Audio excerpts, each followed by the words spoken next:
Okay, I want to wrap up and consolidate some of the discussions we've been having on free will lately. First of all, a terminology change. Okay, I'm going to make a strategic terminology change here. The word choice was just causing too much confusion, so I'm going to switch terms. And a big thank you goes out to Mr. Vishens, who suggested this word for me. Instead of the word choice, I'm going to use the word election. And this being primary season, it's kind of unfortunate. Brings in all kinds of connotations. But I'm using it kind of an old-fashioned sense, like Paul used it in the New Testament. Here's what I mean by election. Say X is an agent and A is an action. X elects to do A, if and only if. X attempts to do A because of a reason. Okay, there has to be a reason for it, and it doesn't have to succeed. The agent just has to attempt it. But there does have to be a reason for it. Okay, there's something which causes X to attempt to do A, but that's something that cause can be described in normative terms.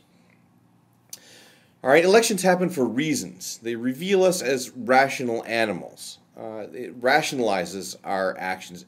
Elections must make sense of our actions somehow. They must cohere normatively with what we know about that person. Okay.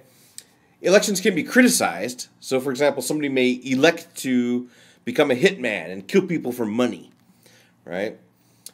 So we can criticize that election, but they must reveal some reason why that person might want to elect to do that, right? I killed him for the money kind of thing, right? Okay, so back to the definition of free will here. Changing choice to elects, we get X is free to do A if and only if it is possible that X elects to do A, and it is possible that X elects not to do A. All right, possibility and election.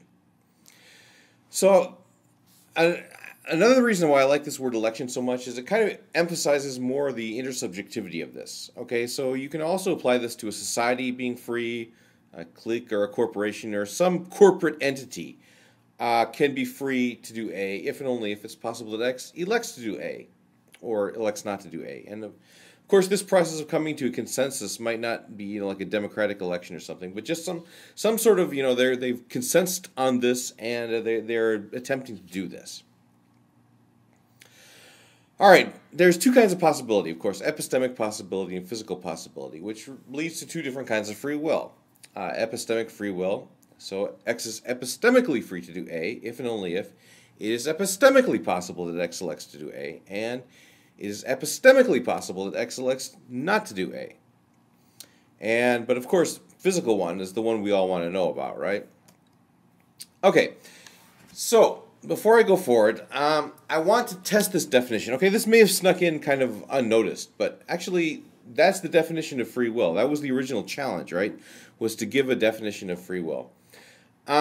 So let's test it up against some of the criteria that have been offered lately. Okay, so I'm going to go through bitbutter's criteria first. The best I can extract it from his vids here. Now I'll post another link to his vid in the description here. It's excellent vid. Okay. This a definition of free will must acknowledge that our choices are caused. Okay, and I explicitly do that in this concept of election. Okay, an election is something that's done because of a reason. There's a reason that causes this election here, this attempt to do some action. Okay? Actions done by our free will must be recognizably our own. And we don't want to be puppets to a will we can't recognize as our own, right? I don't know who said this, but it's like, randomness in the brain is just randomness in the brain. It's not free will, right? So whatever free will is, it can't just be random action, okay? Now, I think my definition satisfies this because, X elects to do it because of a reason. Okay, reasons must cohere normatively with what we know about the person. Okay, they must belong to that person somehow, right? Okay, Everett also offers this as a criterion. Our decisions have to arise from us. Okay, and elections, as I'm using the word, pertain to our usness. Okay, for example, the Ambien sleep eater, who gained 100 pounds. That wasn't an election on her part, okay, because it didn't rise from any reason pertaining to her selfness. Okay, that wasn't something that she was taking a stand on. That wasn't something she was really intending to do. Okay, so if it's an election, it has to pertain to us. It has to arise from us somehow. Now, this is my favorite criteria here, okay? You know, Everett's like a really smart guy, okay? So check this phraseology out, okay? Whatever free will is, it has to be neither deterministic nor random, nor some arbitrary combination of the two. Now, notice his critique of free will wasn't that this is impossible. I mean, it sounds on the surface of it kind of self-contradictory.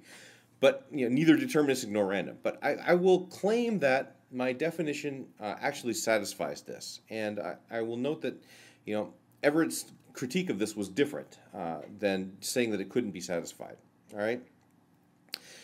Right? Remember my definition. X is free to do A if and only if it's possible that X elects to do A. Okay, so the neither deterministic part is captured by the possibility that X elects to do A or not to do A. Right? So that captures the non-deterministic part. The nor random part is captured by this must be an election. I mean, it has to be caused by a reason which coheres normatively, yada yada, all this kind of stuff, right? And it's not an arbitrary combination of the two. I mean, it's like I didn't just throw these guys together here. All right? And Everett's final criteria was, it has to be something we can give evidence for, right? That was his real critique of free will. It's like, you know, what the hell kind of evidence can you give for free will?